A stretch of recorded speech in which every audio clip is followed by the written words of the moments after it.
Good morning to anyone who is watching. I welcome you to my channel. This is yet another installment of the Shade Tree Mechanic.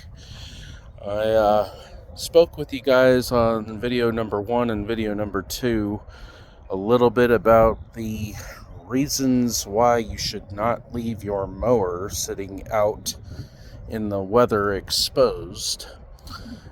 It is best if you do have nowhere to stick your mowers or trimmers or blowers or anything like that.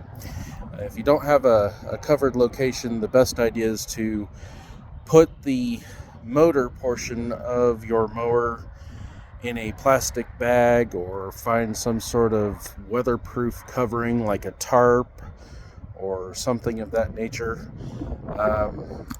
Just to let you know why this is so important, I have an example here, a couple examples actually, of the reasons why this is a bad idea.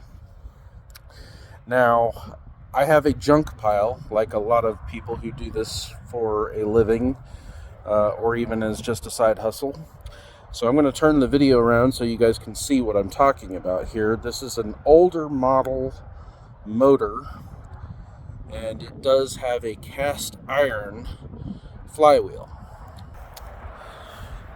As you can see, this flywheel is 100% solid iron. And the old style motors all had this type of flywheel. Now, a lot of the newer ones will be a cast aluminum style flywheel, but they will still have a iron strip right through here.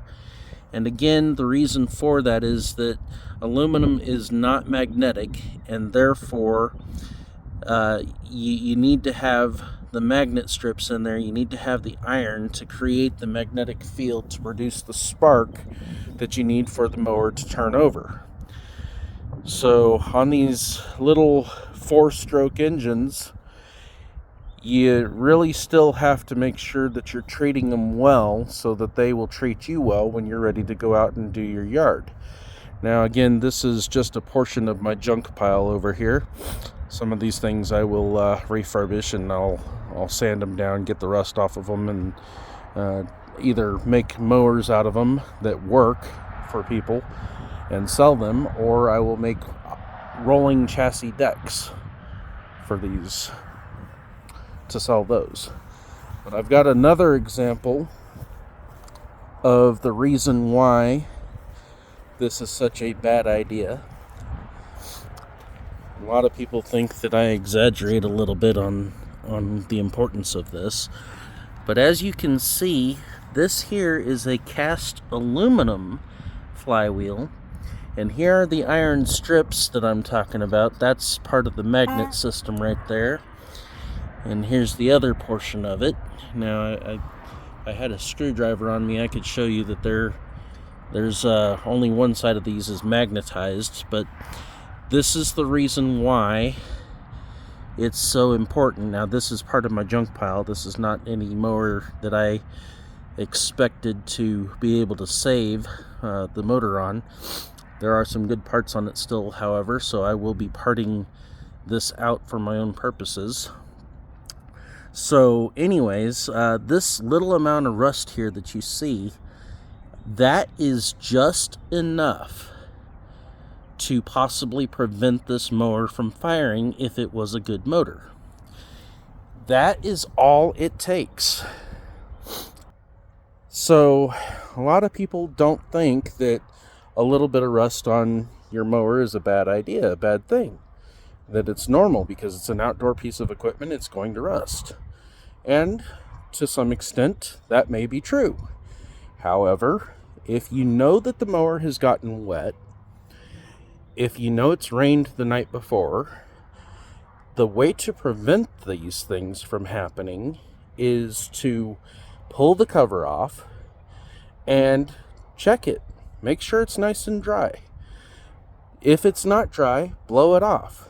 You can use a little bit of oil on the flywheel to recondition it and try to prevent any type of rust from taking hold.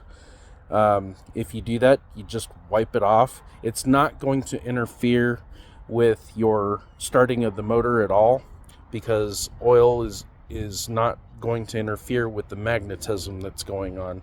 So, don't let that kind of thinking creep into your head, because that's not what's going to happen. Magnetism and electromagnetism is completely unhindered by using either WD-40 or another type of oil on the flywheel. It's not going to matter one way or another. The flywheel does not have to have friction in order to work. It's strictly the action between the flywheel and the coil creating that electromagnetic field. And I will show you an example of a coil here. I don't have a coil on that mower, but this one do. You can see this coil here, and this one's not in bad shape despite the fact that it's actually been left out. And even the flywheel is actually not in terrible shape. It's not very rusted. But you've got this coil here, and over time, these coils will rust even more so in a lot of cases than the flywheel. So you want to make sure that you're taking care of your electromagnetic system on your mowers, because if you don't, you're not going to be mowing with that mower, and it's going to cause you no end of frustration. Now, I will let you know, it's really simple to clean these things off. Very, very, very simple, actually. All you need to do is take some really fine sandpaper, and you want to take, I would say probably 300 or 400 grit sandpaper should do the trick. If you have a real bad case of rust on your flywheel, you might be able to bump that down to 200, 250. You don't want to scratch the flywheel, so try not to use too heavy of a roughness on your sandpaper when you do this. I would try to tend to go to the finer stuff.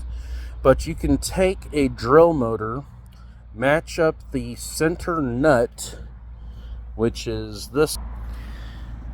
Match up the center nut here. And yeah, I know there's water in there. Please ignore that. This is, again, my junk pile. Match up the center nut to a socket. Put the socket attached to a drill motor. And you're going to spin it. And when you spin it, you're going to take your sandpaper along the edge here while the flywheel is spinning.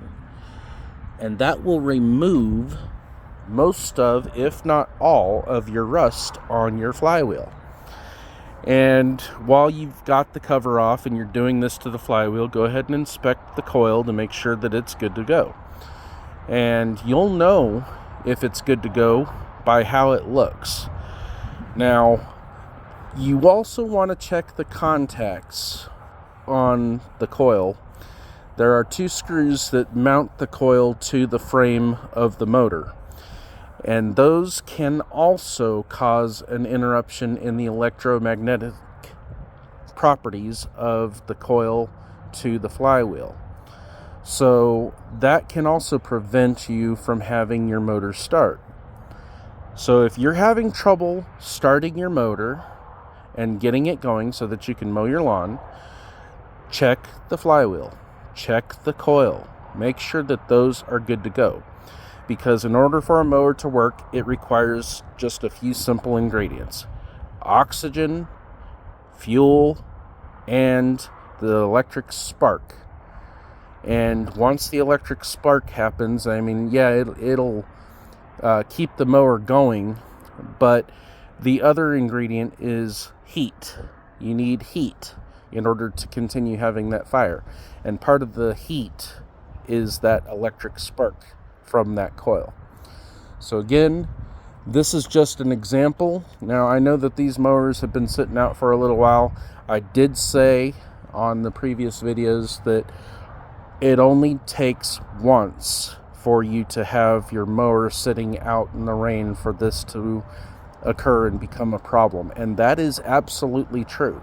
especially with these newer mowers, because they have those magnetic strips.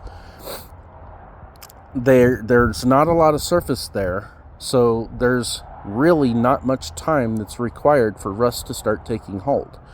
So again, just a final point, drive it home. Last night we had some pretty good rain here in Texas, and just want to let you guys know this is highly preventable. All you have to do is put a bag over your motor or cover it in some way, shape, or form that's waterproof, or at the very least water resistant. If you do find that your motor has gotten wet, the best thing to do is air it out. Take an air compressor and spray it down with the air and hose it off. Make sure that it's nice and dry. And of course, check all the appropriate components that are involved. Make sure that they're free of rust. That way, it makes it to where you are free of frustration.